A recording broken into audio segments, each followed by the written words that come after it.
Hey, buddy. How's it going? You okay? Yeah, I'm fine.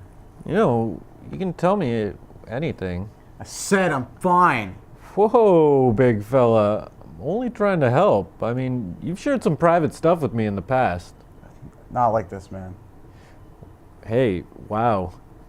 Cole, I'll always be here for you. Oh, you'll be here.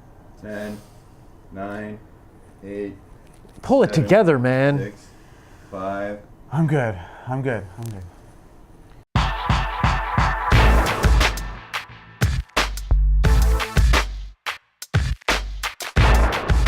Welcome to Real Reviews. I'm TJ Smith, And I'm Cole Sutton Greenhalgh. and we're here to take a look at some modern And classic. movies. And video games. Well, let's get to it. For those of you born after the invention of cell phones and the internet, know this.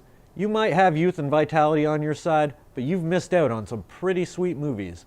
One of them is 1985's The Goonies, a classic kids' adventure tale that no self-respecting kid in the 80s would admit to not liking.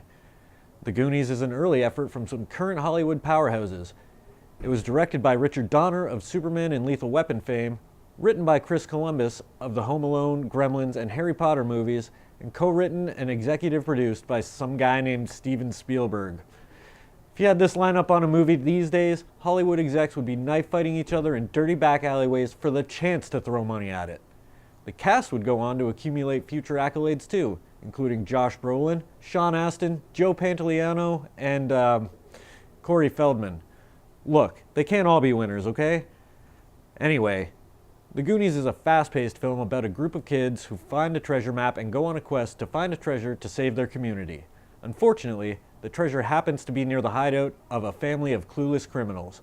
There's Indiana Jones-style booby traps, adventure, and drama as the kids try to find the buried treasure while staying one step ahead of the crooks.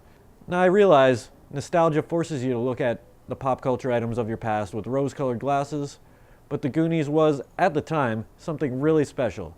The acting isn't always the greatest, and it's rough around the edges. I mean, it's a kids' movie. But Goonies was a kids' movie that gave kids a little bit of credit.